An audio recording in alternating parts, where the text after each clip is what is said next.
Insyaallah kita masih berbicara bagaimana baginda Nabi Shallallahu Alaihi Wasallam menyelesaikan berbagai macam problem umat yang insyaallah malam ini kita bahas terkait korupsi. Kalau kita lihat penyebab korupsi itu paling tidak ada 4 itu. Yang pertama adalah faktor ideologis, yakni tumbuhnya nilai-nilai kebebasan dan hedonisme di masyarakat. Ya, ingin iPhone, ingin kita lihat beberapa berita itu pembunuhan gara-gara minta iPhone, pacarnya minta iPhone, minta gaya hidup yang tinggi, sementara yang padahal masih belum suami itu tidak punya banyak harta sehingga terjadi pembunuhan. Kenapa tidak korupsi? Karena ojek online tidak bisa korupsi. Andai pejabat mungkin korupsi itu untuk memuaskan keinginan hidup mewah dari kekasihnya itu. Ini yang kita lihat sangat memprihatinkan ya di kalangan sekarang ini. Belum jadi pejabat itu sudah hedonisme ini ya. Kata orang Bogor, biar tekor asal nyohor. Nah, terus ini juga dengan diterapkannya sistem demokrasi, pemilihan kepala negara, kepala daerah itu ya, kata salah seorang bupati di Jawa sana, bahwasanya ya demokrasi ini bukan harus korupsi tapi wajib korupsi. Bukan harus Mas, tapi wajib katanya. Karena apa? Ya biaya yang dikeluarkan itu digelontorkan besar. Sementara uang dari jabatan itu ya sedikit. Kalau mau lurus-lurus saja. Sehingga harus ada ya korupsi itu. Ini faktor ideologis. Yang kedua itu adalah faktor kelemahan karakter individu. Kurang imannya. Nah, ini yang sering dilihat sekedar faktor individu. Kemudian ada faktor lingkungan ya, masyarakat. Ada orang pernah mengatakan pejabat ya, jangankan manusia biasa, malaikat aja masuk ke sistem itu bisa jadi iblis katanya. Menunjukkan buruknya lingkungan birokrasi, budaya suap dan sebagainya. Kemudian yang keempat itu masalah penegakan hukum yang lemah. Kalau di Cina ya koruptor itu bisa dipotong kepala ya. Kalau di Indonesia dipotong masa tahanan. Sama-sama ada pemotongan. Nah, kita lihat sekitar 4 ini. Cuma yang kadang sering para ustadz sampaikan itu hanya berbicara masalah keimanan, masalah individu. Bahkan ada saya baca spanduk itu mengatakan ya hentikan korupsi itu dengan cara jangan melakukannya. Ya. Padahal ini bukan sekedar persoalan individu. Sama seperti mengatasi kemacetan, ya jangan melanggar lalu lintas. Ya. Kalau ada 1-2 orang, sementara ini sudah terjadi ya, masalah ini. Nah, bagaimana Rasulullah SAW dan dengan Islam itu mengatasi ini? Pertama, secara konsep yang dilakukan Rasul itu adalah membangun visi umat. Sampai sejauh mana sih umat itu memandang kehidupan ini? Yakni pandangan seorang muslim itu hendaknya tidak terbatas pada dunia semata, tapi pandangannya jauh ke akhirat. Kebahagiaan yang hakiki itu adalah kebahagiaan di akhirat. Kebahagiaan yang hakiki itu adalah ketika keridhaan Allah diperoleh. Ya, sebagaimana kata Syaiban ya kepada Zunnun al-Misri ketika diminta doa, beliau mendoakan Zunnun itu anasakallahu biqurbih, yakni semoga Allah menjadikan kegembiraan engkau itu dengan kedekatan dengan Allah Ta'ala, yakni gembira kalau taat, senang untuk melakukan ketaatan, sehingga kebahagiaan seorang muslim itu mestinya ada pada ketaatan kepada Allah Ta'ala. Ini visi seperti itu mestinya. Nah, terkait harta, Rasulullah SAW dalam hadis riwayat Imam At-Tirmidzi dari Abu Barzah Al-Aslami, beliau bersabda, la tazulu qadama abdin yaumal qiyamah hatta yus'ala. Tidak akan bergerak kedua kaki hamba pada hari kiamat hingga dia ditanya. Jadi yang difikirkan di sini hari kiamatnya itu loh. Hidup bukan hanya untuk sekarang. Apa yang ditanya? Ya, salah satunya di sini adalah wa'an malihi min ainaktasabah wa fima anfaqah, tentang hartanya. Dari mana dia peroleh dan kemana dibelanjakan. Jadi kalau yang tentang umur 1, Tentang ilmu satu, tentang badan satu yang ditanya, tentang harta dua, dapat dari mana? Ya. Ini pertanyaan nanti bisa lebih detail daripada pertanyaan KPK nanti di akhirat itu. Tidak bisa tersembunyi. Ya, kalau ke KPK bisa dia sembunyikan, tapi ke pengadilan akhirat tidak bisa disembunyikan.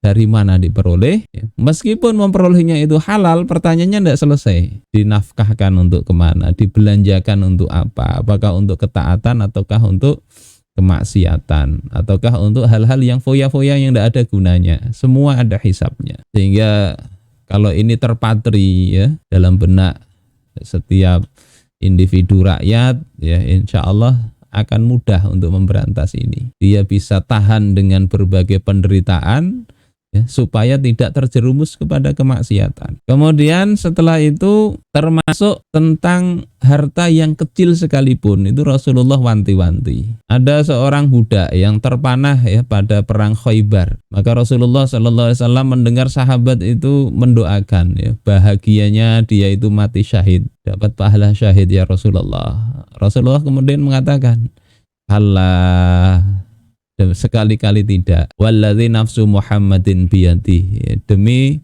zat yang diri Muhammad ada pada kekuasaan atau di tangannya. Inna syamlata lataltahibu alaihi naron. Sesungguhnya asyamlah, yakni selimut ya, selimut ya, selembar kain. Itu betul-betul telah menyalakan api neraka atas dia. Jadi korupsi tidak sampai triliunan, tapi sekedar selembar selimut. Akhadhaha minal ghanaim yauma Khaybar.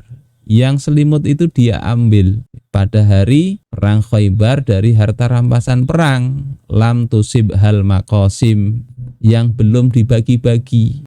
Jadi ngambil harta rampasan perang duluan, harta negara belum dibagi dia ambil duluan. Padahal cuma sekedar satu lembar selimut. Dan padahal dia ini termasuk orang yang secara zahir mati syahid ya. Maka itu tidak bisa terlepas dari hisab ini. Apalagi sampai triliunan ya, apalagi sampai triliunan. Bahkan dalam perang yang lain ini ya, masih pada perang Khaybar ya, setelah Rasulullah menyatakan hadis ini, ada orang yang kemudian datang bawa satu atau dua tali sendal. Kalau dulu sendalnya kan mungkin kayak sendalnya Wiro Sableng gitu ya, diikat-ikat, diubet-ubetin tali itu. Dia kembalikan akhirnya karena takut tadi dikembalikan.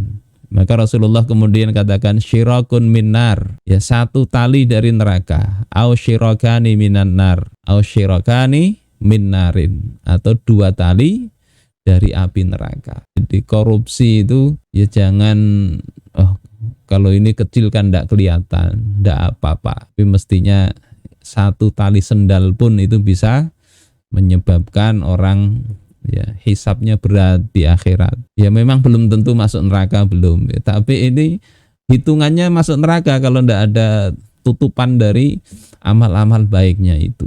Jadi ini Rasulullah memberikan visi ya, visi pandangan jauh ke depan. Harta seuprit itu bisa bikin orang selamat, bisa bikin orang celaka. Tergantung apa tadi, min ainak tasabah, dari mana dia peroleh. Dan banyak lagi ya hadis-hadis yang lain yang Rasulullah itu memberikan bagaimana seorang kaum muslimin ya, seorang muslim itu memandang harta. Lihat itu akibatnya di akhirat seperti apa. Ini hadis tersebut riwayat Imam Muslim ya. Kemudian yang kedua, yang pertama ini kan masalah nasihat, taujih. Yang kedua ini penting teladan. Kenapa orang itu bisa berlomba-lomba gaya hidup gitu ya? Polanya begitu rupa karena yang dilihat itu keteladanan, gaya hidup glamour. Kata sekarang itu flexing. Nah ini kita bisa lihat Rasulullah dan para sahabat itu beliau menjadikan diri beliau sebagai contoh ya. Di dalam sebuah hadis riwayat Imam At-Tirmidzi, Ibnu Majah dan Ahmad itu diceritakan beliau ini pernah tidur di atas selembar tikar. Jangan dibayangkan tikar purun seperti kita ya. Tikarnya ya kasar, mungkin dari pelepah kurma atau apa. Dan itu membekas pada bagian tubuh beliau, kelihatan oleh sahabat Ibnu Mas'ud radhiyallahu an. Beliau kemudian menawarkan untuk membuatkan kasur. Kasurnya ya jangan dibayangkan kasur seperti yang sekarang, yang spring bed yang empuk banar. Ya kasur-kasur zaman bahari lah. Apa kata beliau? Mali walid dunya. Apa urusanku dengan dunia? Ma ana fid dunya illa karokibin. Tidaklah aku itu hidup di dunia kecuali hanya seperti seorang penunggang kuda, pengembara, pengendara, ya kalau dulu ya onta atau kuda. Istadhalla tahta syajarah, yang penunggang kuda ini bernaung di bawah pohon. Tsumma roha wa tarakaha, kemudian rehat sebentar, istirahat dan meninggalkannya. Jadi ini Rasulullah ya, enggak terlalu mikir untuk tidur nyaman benar enggak. Kita ini kadang berpikir tidur itu habis bisa 5, 6, 10-an juta untuk beli kasur. Enggak punya di ya ngeredit. Padahal untuk tidur pun itu enggak pakai kasur di masjid, dengarkan khutbah juga tidur. Ya. Ini untuk tidur perlu biaya besar. Nah Rasulullah itu enggak ada urusan dengan dunia itu.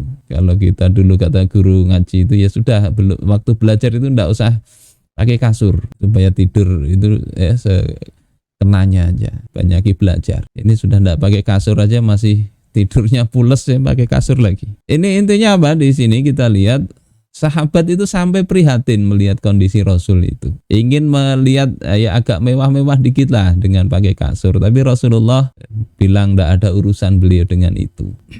Nah, tentunya kalau pemimpin ini begini, masyarakat akan tidak terlalu gengsi-gengsian. Ini kadang ada pemimpin yang tampilannya sederhana, tapi hartanya, kekayaannya luar biasa. Ya. Keluarganya juga begitu. Sehingga sederhana itu kalau di depan kamera, kalau enggak ya enggak seperti itu. Nah, apa yang dilakukan Rasulullah Shallallahu Alaihi Wasallam itu juga dilakukan oleh para sahabat. Jadi kesederhanaan, terus juga bagaimana sahabat itu memperlakukan keluarganya sama. Ini ada di dalam kitab Sifatus Sofwah, tulisan Imam Ibnul Jauzi. Ini ceritanya ada sahabat Iyad bin Ghanam radhiyallahu an. Beliau ini sahabat Nabi, ya juga jadi pimpinan pasukan. Kalau sekarang yang jenderal lah. Suatu ketika beliau ini diangkat jadi gubernur di separuhnya Syam. Ya, Syam itu ya, luas wilayahnya. Separuhnya itu yang di bawahi beliau itu sekarang ya sekitar Suriah, Yordan, Palestina dan Libanon. Nah itu kekuasaan Iyad bin Ghanam. Jadi berapa negara itu? 4 negara itu. Beliau jadi gubernurnya, wali, istilahnya wali. Kemudian kerabat beliau ini berkunjung, ya, kemudian nginap beberapa hari di tempat beliau.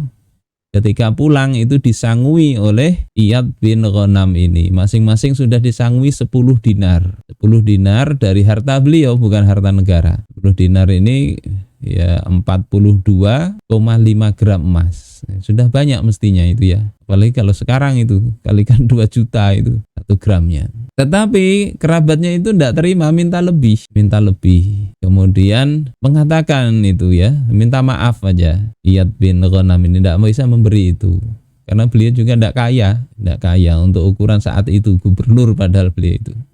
Maka keluarganya itu mengatakan, qalu wallahi ma'adzarakallah fa innaka wali nisfis Syam. Demi Allah ya, kami tidak bisa menerima alasan engkau itu. Allah tidak bisa menerima uzur engkau. Kok nggak bisa nyanguin? Karena sesungguhnya engkau itu kan wali, gubernur separuh dari Syam. 4 negara tadi itu kalau sekarang. Engkau ini pimpinannya. Wa tu'tir rajul minna ma jahduhu iyablughahu ila ahlihi. Maka engkau berikanlah kepada setiap lelaki dari kami itu apa-apa yang bisa sampai kepada keluarganya. Ongkos bulik ditambah ongkos untuk ngasih keluarga, minta itu terang-terangan, padahal sudah dikasih. Ini ada tipikal mungkin keluarga begitu, melihat keluarganya jadi pejabat, akhirnya ya pada mengerubuti kayak semut ngerubuti gula. Maka berkata Iyad bin Ghanam, fatamurunani asruqu malallah, engkau ini menyuruh aku untuk mencuri hartanya Allah. Fa wallahi, demi Allah, li an asyqa bil minsyar ahabbu ilayya min an akhuna fulusan au ta'adda au ata'adda. Demi Allah, aku ini digergaji dengan gergaji itu lebih kusukai daripada aku berkhianat fulus, ya, fulus satu fulus, ya, satu, kalau kita bahasa hiperbolanya Rp1 pun aku berkhianat atau aku melampaui batas, itu lebih ku senang aku digergaji aja sudah, ya, nggak ada urusan dengan kalian jadi keluarga minta ini minta itu. Kalau nyuruh aku ini bersikap khianat terhadap hartanya, harta Allah Ta'ala, harta umat. Ini kan sikap, ya rata-rata sahabat begini ya. Jadi ini teladan juga, masih masuk ke teladanan dari para muridnya Rasul. Dan juga ketika muridnya Rasul ini, salah satunya juga adalah Umar bin Khattab. Kalau tadi itu murid Rasul, Iyad bin Ghanam, sahabat ya. Ketika diberi jabatan tadi begitu amanah ya. Kalau Sayyidina Umar ini beliau ya mengejar unta zakat yang lepas. Kemudian ditegur oleh Imam Ali, kok khalifah ya, kepala negara mengejar unta zakat, ya tidak pantas lah. Maka kata Sayyidina Umar, la talumni ya Abul Hasan. Jangan engkau cela aku ya wahai Abul Hasan. Walladzi ba'atsa Muhammadan sallallahu alaihi wasallam bin nubuwah. Demi zat yang telah mengutus baginda Rasulullah sallallahu alaihi wasallam dengan kenabian.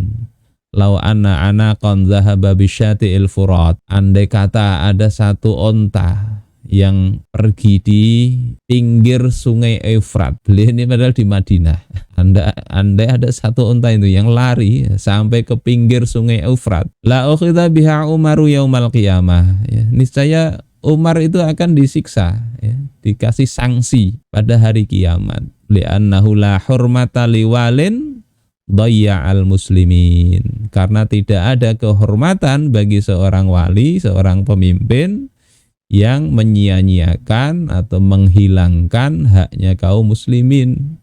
Ini harta, ya, walaupun satu onta saja beliau melihat ini amanah untuk menjaga supaya harta umat ini tidak hilang, sehingga beliau kejar. Kalau iya tadi ya Rp1 pun, kalau pakai rupiah itu ya, satu fulus pun itu beliau lebih rela untuk digergaji beliau itu. Nah ini sikap ini kan yang kalau ada dalam diri para pejabat itu luar biasa. Sikap ini terbentuk karena apa? Karena tadi bimbingan Rasulullah Sallallahu Alaihi Wasallam, terus penciptaan lingkungan, ya, sistem yang baik. Ya, karena ini beliau ini jadi pejabat, jadi gubernur tidak pakai pemilu seperti sekarang, tidak mengeluarkan banyak harta, ya, bahkan mau saja sudah syukur. Ya. Coba kalau misalnya Umar jadi khalifah menghabiskan dana triliunan, kira-kira ya tidak begini. Ini kaitannya dengan sistem. Iyad bin Ghanam misalnya jadi gubernur yang mau bawahi 4 negara sekarang. Andai jadi pemilihan untuk jadi gubernurnya itu adalah dari cara-cara seperti sekarang, ya memang berat untuk muncul sikap seperti ini. Nah, contoh teladan berikutnya ini dari sahabat juga, ya, muridnya baginda Rasul, putranya Sayyidina Umar, yakni Abdullah ibnu Umar. Beliau ini pernah diundang, ya, menjenguk Ibnu Amir yang sedang sakit. Banyak orang memuji, ini gubernur ini ya, gubernur. Ya, ketika mau masuk banyak orang memuji. Ibnu Umar ini diem aja. Diam ya, jenguk aja. Kemudian Ibnu Amir ini gubernurnya mengatakan, tidakkah engkau mendoakan aku wahai Ibnu Umar? Maka Ibnu Umar mengatakan, sesungguhnya aku mendengar Rasulullah SAW bersabda, la tuqbalu sholatun bi ghairi tohurin. Sholat itu tidak diterima kalau tidak suci, tanpa bersuci. Wala sodakotun min ghululin, sedekah, nyumbang pesantren atau apa, juga tidak akan diterima kalau dari harta ghulul, harta pengkhianatan, korupsi. Jadi beliau tidak memposisikan aku bersama ini. Sekarang kan ada ya yang tersangkut korupsi, ya belum tersangka atau sudah, itu kita tidak tahu. Tapi ada kemudian orang aku bersama ini, kami bersama ini.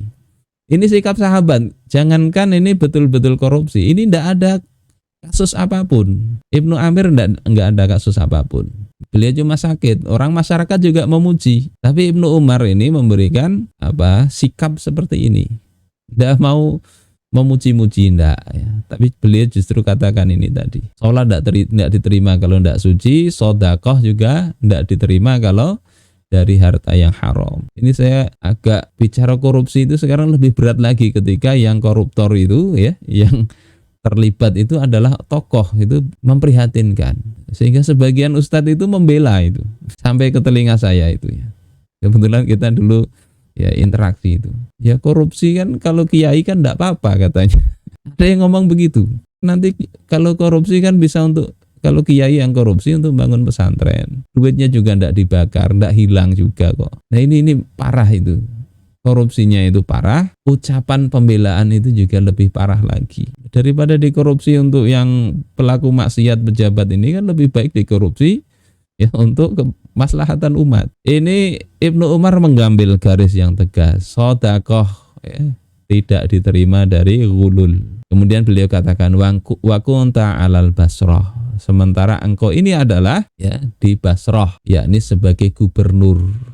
Maksud Ibnu Umar ini adalah bahwasanya ya engkau ini ndak akan selamat dalam waktu engkau menjadi pemimpin atau gubernur Basrah itu dari ghulul dan pengikut-pengikut atau yang mirip-mirip ghulul itu. Ucapan Ibnu Umar ini bukan nuduh-nuduh ini, tapi beliau itu ingin menunjukkan bahwasanya ya katanya kan diminta doa. Doa itu tidak diterima kalau engkau itu tidak bertobat. Makanya kemudian beliau katakan ini, wa kunta 'alal Basrah, engkau ini gubernur Basrah. Ungkapan yang enggak tersirat dari situ ya, peluang atau serempetan korupsi, ghulul itu engkau akan terkena. Maka baiknya bertobatlah. Ini kan sebelum meninggal ini ya, sakit ini. Nyuruh tobat sebetulnya. Jangan terbuai dengan pujian masyarakat sehingga merasa aman dari korupsi. Padahal engkau ini pejabat. Ini sikap yang mesti dimunculkan ya, supaya pejabat ini walaupun tidak ada terlibat kasus ya, tidak terkena kasus, itu banyak-banyak bertobat ya. Serempetan ya, percikan korupsi itu ya bisa jadi sangat mungkin, apalagi yang ngurusi masalah duit ya. Hati-hati ya. Serupiah dua rupiah itu bisa terkena itu ya. Nah kemudian yang ketiga, kayak yang pertama kan tadi memberikan pendidikan ya, ngajari mendidik umat. Yang kedua memberikan teladan ya, beliau dan murid-muridnya para sahabat. Yang ketiga ini terkait memilih pejabat. Maka beliau itu kan juga tes itu para pejabat itu. Yang enggak layak, enggak mampu, beliau kemudian enggak pilih. Meskipun ada yang mengajukan diri, meskipun orangnya orang yang bertakwa. Seperti misalnya sahabat Abu Dzar Al-Ghifari. Beliau enggak angkat jadi pejabat. Nah, kemudian juga beliau mengatakan dalam hadis riwayat Ibnu Abbas radhiyallahu an, ya, riwayat Imam Al-Hakim ya dari Ibnu Abbas, kata beliau, man ista'mala rajulan min isobatin, barang siapa mengangkat ya, seseorang dari suatu golongan, satu kelompok, satu golongan, wa fitil kal isobah man huwa ardalillahi minhu, padahal di dalam kumpulan tadi itu ada orang yang lebih Allah ridhoi daripada dia yang diangkat tadi. Ada yang dipilih ya, tapi yang ditunjuk ini sebenarnya ada yang lebih kapabel, lebih bagus lagi. Faqad khanallaha wa khana rasulahu wa khanal mu'minin. Maka sungguhnya dia yang milih orang yang mungkin alasan-alasan lain ya, tapi tidak terkait dengan kapabilitas tadi, yang milih seperti itu sama seperti mengkhianati Allah, mengkhianati Rasul, dan mengkhianati orang-orang yang beriman. Nah ini kalau kita renungkan banyak terjadi di sini, nepotisme di sini ya, kerabat pilih, aturannya tidak memenuhi, ubah aturannya, dijejel-jejelkan kadang ya. Di satu sekolah misalnya sudah cukup gurunya, tapi karena posisi sekolah ini nyaman, akhirnya yang ini dimasukkan ke situ semua. Karena apa? Alasan-alasan yang tidak profesional. Ini kata Imam Al-Hakim, hadza hadisun sahihul isnad wa lam yukharrijahu. Ini hadis hasan, hadis sahih sanadnya, tapi Bukhari dan Muslim tidak mengeluarkannya. Kemudian ini aja mungkin ya, waktunya parak tinggal 10 menit ya. Yang berikutnya itu adalah sanksi. Jadi kalau yang pejabatnya sudah dipilih yang benar, nanti tetap ada yang melanggar, Nah itu ada sanksinya, sanksi.